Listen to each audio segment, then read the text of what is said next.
और उसमें personal attack Bharatiya Janata party या नीतीश कुमार किसी पे ना करके उस चीज का फायदा उठाया कि जो पिछले कोरोना के दौरान जो लोग बिहार वापस आए थे और उन्होंने जो हालत बिहार की देखी और वो रोजगार छोड़ के अपना आ गए थे, तो कहीं ना कहीं उस चीज को भुनाने का काम तेजस्वी यादव ने किया है और उसका फायदा उस इलेक्शन में मिल रहा है।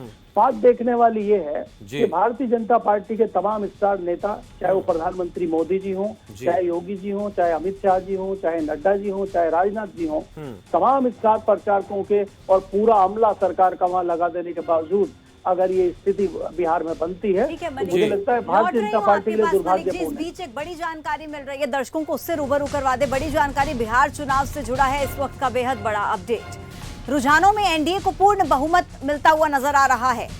बिहार में 242 सीटों के रुझान आए हैं और एनडीए को पूर्ण बहुमत मिलता हुआ नजर आ रहा है। ये बड़ा अपडेट बिहार चुनाव से जुड़ा हम आप तक पहुंचा रहे हैं। इस वक्त रुझानों में एनडीए को पूर्ण बहुमत। हम सीधे चंडीगढ़ चलते हैं, वहां पर कंवरपाल गुर्जर हैं, हमारे ब्यूरो एग्जीक्यूटिव मनीष भी वहां पर मौजूद हैं और क्या कुछ बातचीत हो रही है बड़ौदा चुनाव को लेकर, महत्वपूर्ण है, क्या कुछ कहने सुन लेते हैं।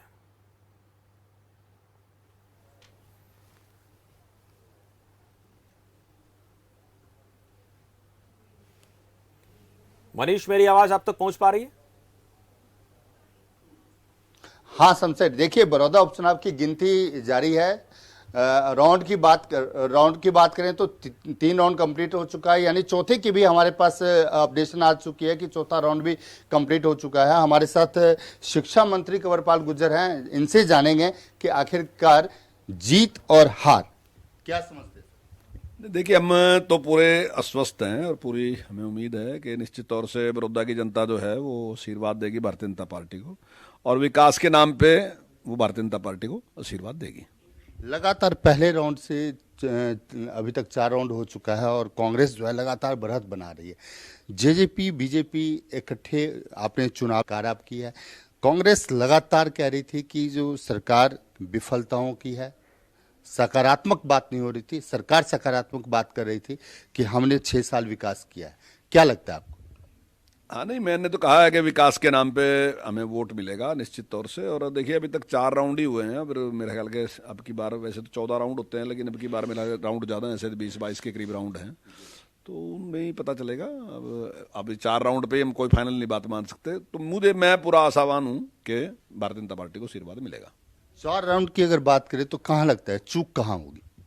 नहीं, कहीं भी चूक नहीं, कहीं ऐसा है। देखिए, इतने बड़े चुनाव में ऐसा नहीं होता कि जो आदमी एक बार आगे है वो आगे ही चलता रहेगा। कभी कुछ गांव में किसी को बढ़त मिलती है, किस बूथों पे किसी को बढ़त मिलती है, तो ऐसा मुकाबला चलता ही रहता है। कहीं बढ़त है, कहीं हम पीछे हैं, कभी वो पीछे हैं, तो ऐसा चलता ही रहता है। और कभी भी चुनाव में ऐसा नहीं होता कि जो आदमी एक बार आगे है वो आगे ही रहेगा, कभी वो पीछे है, कभी आगे, चलता रहता है। बड़ौदा में सबसे बड़ा मुद्दा था, आप विकास की बात करते, लेकिन विकास की बात धीरे धीरे किसानों के ऊपर आ गया। विपक्ष जो है किसी बिल को लेके बार बार सरकार को आरो हाथों लेते नहीं। क्या लगता है कृषि बिल वाकई में बड़ौदा में बहुत बड़ा फैक्टर बनता जा रहा है? निश्चित तौर से अगर वो कोई मुद्दा था तो निश्चित तौर से अब किसान जो हैं वहाँ के, बड़ौदा के भी हैं, हरियाणा के भी हैं, वो फैसला करेंगे इस बात के ऊपर कि अभी जो सेशन बुलाया गया उस सेशन में कांग्रेस उस पर बहस करने से दौड़ गई। हमने पूरा मौका दिया कांग्रेस को कि हमने उससे कहा कि इस पर डिस्कशन के लिए कोई टाइम की लिमिट भी नहीं है। आप जितनी देर चाहें इस पर बहस कर सकते हैं, चाहे अगले दिन तक बहस करते रहो। जितने लोग आपके बोलना चाहते हैं आप सूची दो। अगर आप सारे बोलना चाहते हैं तो सारों को भी सूची दो, हम सारों को बुलवाने के लिए तैयार हैं। लेकिन जो विपक्ष के नेता हैं आदरणीय भूपेंद्र सिंह हुड्डा जी, उन्होंने कहा कि 183 के तहत हम इस पर वोटिंग कराना चाहते हैं। और वोटिंग कराने का मतलब है तो साफ ही है कि वोटिंग तो सरकार के ही पक्ष में होगी, क्योंकि जब बहुमत हमारे साथ है तो हमारे ही पक्ष में होना वोटिंग। और वो चाहते थे कि वोटिंग कराने के बाद हम वॉकआउट कर दें, क्योंकि हम इसका विरोध कर रहे हैं। लेकिन हम चाहते थे कि इस पर बहस होनी चाहिए, क्योंकि बड़ी बात है। आपने सारे मतलब पूरे स्टेट में आपने जिस प्रकार की बात फैलाई, और यहाँ की बात नहीं, आपने पंजाब में भी जिस प्रकार की बात फैला रखी, वो बात क्लियर होनी चाहिए। अगर आपके पास कोई तर्क है तो आप बताओ क्या तर्क है आपके पास। लेकिन क्योंकि उनके पास कोई तर्क था ही नहीं बिल्कुल भी, तो आज मैं समझता हूं कि वो किसान भी अपने आप को ठगा हुआ महसूस कर रहा कि वास्तविकता में तो झूठ बोल रहे थे, अब तक गुमराह कर रहे थे लोगों को।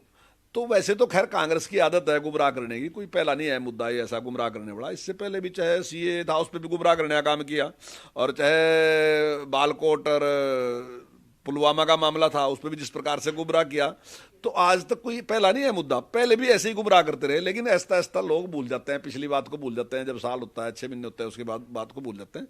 तो कांग्रेस का जो तरीका है वो गुमराह करने का ही है। ये बिल जो है तीनों के तीनों निश्चित तौर से किसान के हित में और किसान को लाभ पहुंचाने के लिए है, और इससे किसान को बहुत फायदा होने वाला है। मैं आपसे एक बात पूछना चाहूंगा कि उपचुनाव जो होता है वो सरकार के फेवर में जाता है, क्योंकि सरकार विकास करती है और विकास के दावे पे सरकार उपचुनाव जीतना चाहती है। अगर भारतीय जनता पार्टी ये चुनाव हारती है तो क्या कांग्रेस का जो कहना है कि विकास हरियाणा में नहीं हो रहा है उसको आप किस कदर देंगे? देखिए, अब तक जितने भी चुनाव आज तक हुए उन सारे चुनाव में या तो वहां पर इंडियन नेशनल लोकदल जीतता रहा और या वहां पर कांग्रेस जीतती रही। पिछले चुनाव में हमने अच्छी फाइट वहां पे दी थी, और इस चुनाव में भी हमें पूरी आशा है कि हमें आशीर्वाद मिलेगा।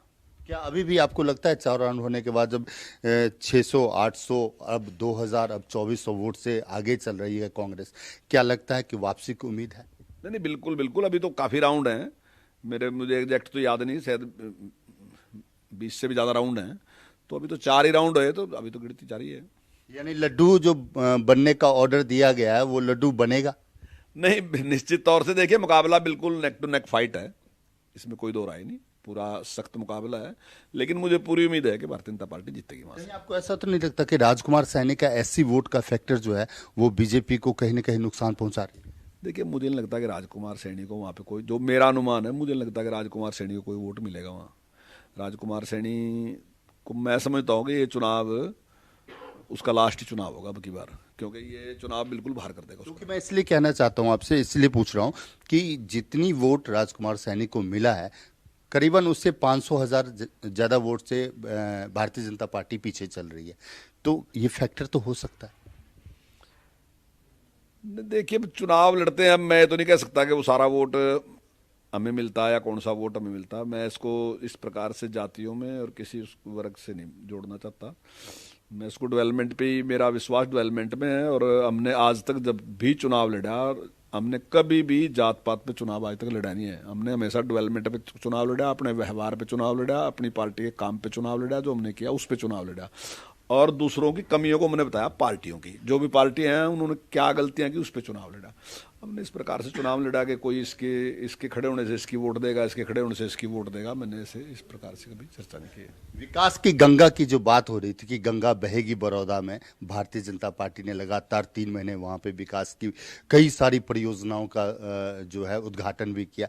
क्या लगता है कि अगर आप चुनाव हार जाते हैं, अगर आप चुनाव हार जाते हैं तो विकास की गंगा बहेगी या गंगा वहीं रुक जाएगी? नहीं नहीं नहीं, विकास तो हमारी ड्यूटी है।